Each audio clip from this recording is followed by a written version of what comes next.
know you like to move around.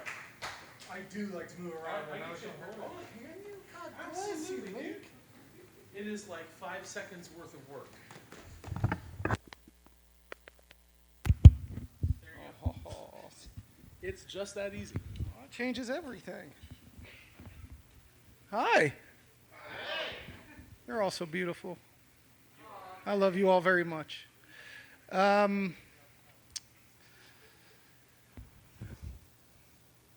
so grateful for this experience and to be here, even though it takes everything inside of me to feel like I deserve any bit of concern, care, attention, kindness in this room, in this space, and all of you are all so good to offer that to me anytime I show up. And I 100% don't feel like I deserve it. There's not a day of my life that I feel like I do, but I'm grateful for this space and for anybody else who wanders in here feeling like I do. Your level of acceptance is so comforting.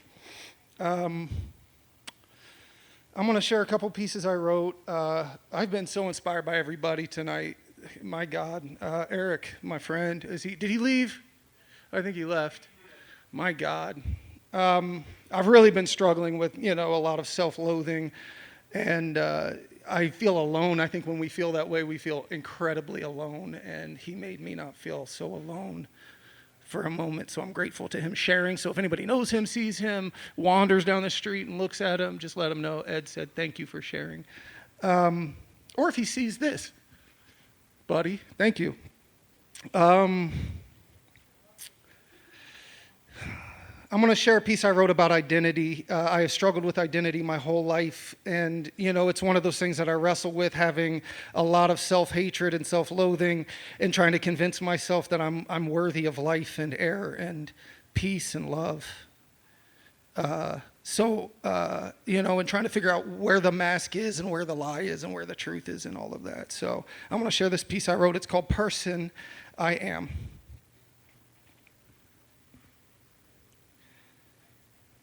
I haven't seen my mother since the summer of 2020. And what I'm afraid of is that when I see my mother again, the mask will be refastened. It's not a literal mask, of course. It's not as if it clips to my forehead and chin. No, it attaches to my soul, my essence, and it's concave, repressive. Like when I was a kid and my mother showed me how to scoop my great-grandmother's mashed potatoes onto my plate, and then with the back of the spoon, she would make room for, I guess you'd call it a gravy lake. Except where she pressed in on me, well, it's still empty, blank. Not that I haven't tried to refill it in so many ways, but with nothing of substance, nothing which stays. Everything I've attempted to put into this place seems to just evaporate, except for hate, which forms the base for the mask on my heart's face. And although this mask is hard like a cast, it doesn't heal the break. It only softens the arterial muscle to something like foam or like a pillow. But I can't let anybody know, because they will only use it to rest their weary bones before they go. So I can either be fake and pretend it's hard like chrome, or I can just be alone. Then I know it will be safe from everything the devil brings up from below. Or I can chase any fantasy which enters my brain, whatever I have to do to never go home and hear her speak a dead name. It's become a phrase which follows me day after day, like Jason Voorhees in Friday the 13th. And that reference just opened up the ornate French doors to so many metaphors, because in that movie there's masks and mothers and lakes. But I don't want to get swept away in that current, because I've become bored navigating those waves. I've tried too many times to win by avoiding making honest claims, and I've lost that game so many times I'm not going to play. Instead, I'll say, it hurts to be me.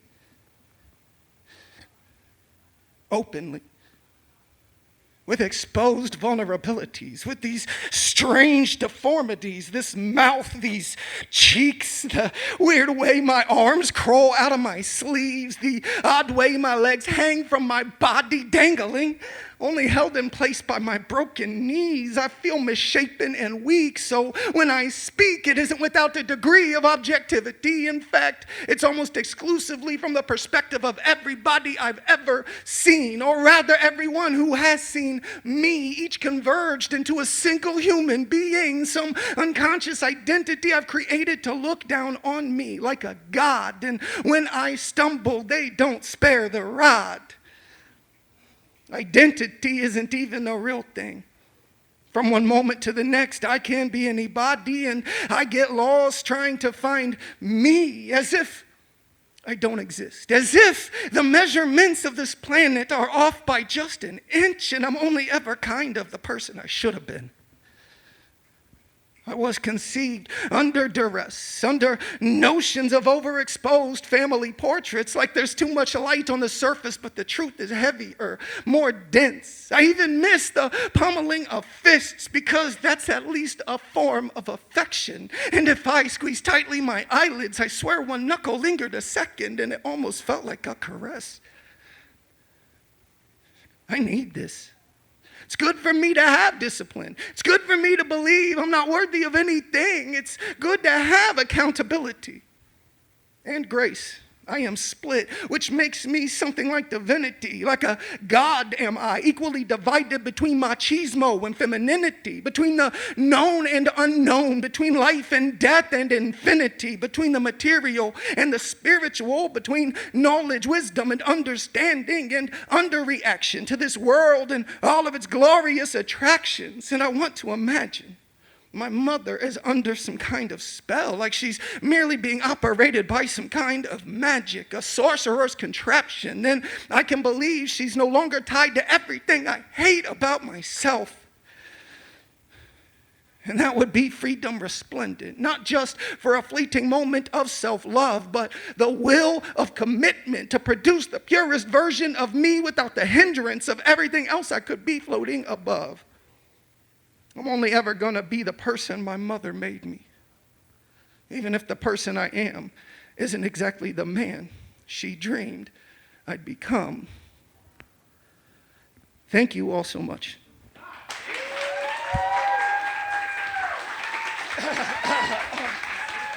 Fuck this. All right.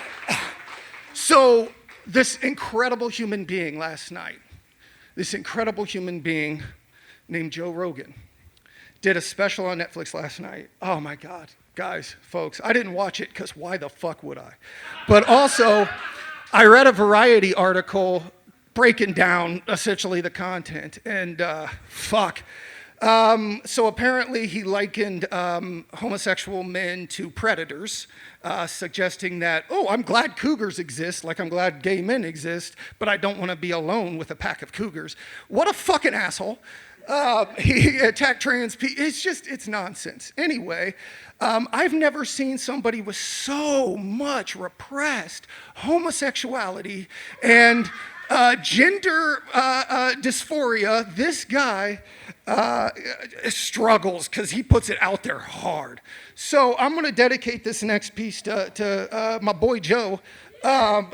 This is a piece that imagines I was contacted by a major energy drink company and asked to write something to be used in an advertisement. It's about internalized homophobia and misogyny. This is called Sponsored.